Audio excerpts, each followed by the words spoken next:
a todos nuestros fans en Arabia Saudí. Ramadán Mubarak.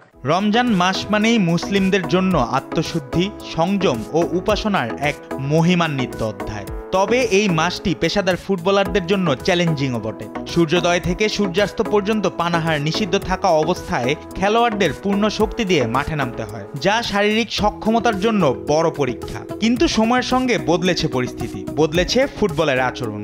ইউরোপের বড় ক্লাবগুলো এখন রোজাদার ফুটবলারদের জন্য তৈরি করেছে বিশেষ অনুশীলন পরিকল্পনা, পুষ্টিগত দিক দিয়ে দিচ্ছে বিশেষ সহায়তা, এমনকি ম্যাচ চলাকালীন রমজান ব্রেক দেওয়ার সংস্কৃতিও চালু হয়েছে।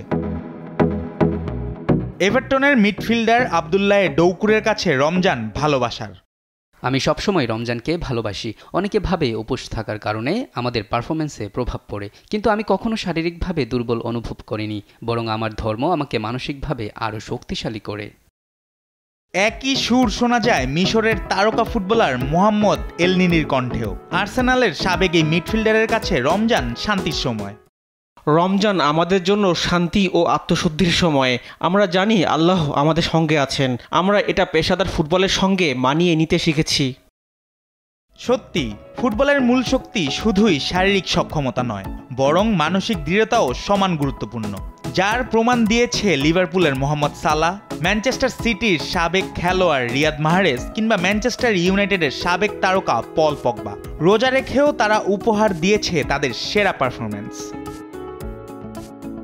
2021 সালে প্রিমিয়ার লিগের এক ম্যাচে রেফারি লেস্টার সিটি ও ক্রিস্টাল প্যালেসের ম্যাচের মাঝপথে খেলা থামিয়ে দেন, যাতে মুসলিম খেলোয়াড়রা ইফতার করতে পারেন। তখন লেস্টারের ওয়েলসি ফোফানা ও ক্রিস্টালের চেইক কুয়া থেকে মাঠের এক পাশে গিয়ে দ্রুত পানি ও খেজুর খেয়ে ফিরে আসেন। তারপর থেকেই ইংলিশ প্রিমিয়ার লিগে রমজানের সময় মুসলিম খেলোয়াড়দের জন্য এই রমজান ব্রেক প্রায় নিয়মিত বিষয় হয়ে উঠেছে। এমনকি দলগুলোও নিজেদের অনুশীলন পরিকল্পনা পরিবর্তন করেছে, যেন মুসলিম ফুটবলাররা যথাযথ পুষ্টি গ্রহণ করে মাঠে নামতে পারেন। লিভারপুলের সাবেক তারকা সাদিও মানে একবার কোচ ক্লপকে অনুরোধ করেছিলেন যেন অনুশীলনের সময় সকাল থেকে সন্ধ্যায় পরিবর্তন করা হয়। কোচও বিষয়টি গুরুত্ব দিয়ে দেখেন এবং মানের অনুরোধ রক্ষা করেন। ইংল্যান্ডের বড় বড় ক্লাব এখন রোজাদার ফুটবলারদের জন্য বিশেষ উদ্যোগ নিচ্ছে। চেলসি প্রথম প্রিমিয়ার লিগ ক্লাব হিসাবে তাদের স্টেডিয়ামে ওপেন ইফতার আয়োজন করে, সেখানে স্থানীয় মুসলিম সম্প্রদায় একসঙ্গে ইফতার করতে পারেন। ম্যানচেস্টার ইউনাইটেড, আর্সেনাল ও ওয়েস্ট হ্যামের মতো ক্লাবগুলো রমজানের বিশেষ আয়োজন করছে।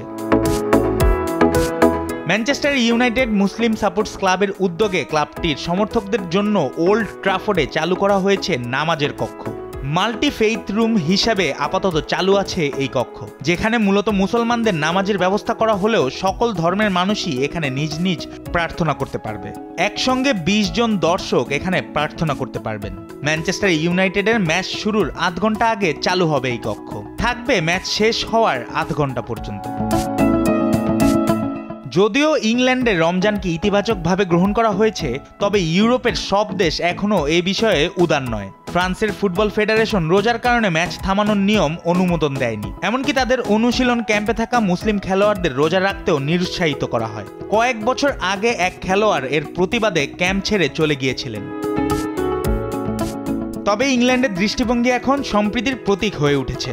2021 সালে প্রিমিয়ার লিগ ফুটবলারদের জন্য একটি গাইডলাইন প্রকাশ করে, যেখানে রোজা রেখে কিভাবে সেরা শারীরিক সক্ষমতা বজায় রাখা যায় সে বিষয়ে দিক নির্দেশনা দেয়া হয়েছে। ইউসেফ চিপ্পোর গল্পটি হয়তো আজকের প্রজন্মের জন্য বিস্ময়কর। 1997 সালে যখন তিনি পর্তুগালের এফসি পোর্তোতে খেলতেন, তখন লুকিয়ে রোজা রাখতে হতো, কারণ তার কোচ ও সতীর্থরা বিষয়টি স্বাভাবিকভাবে নিতেন না। কিন্তু আজ সেই সময় পাল্টে গেছে।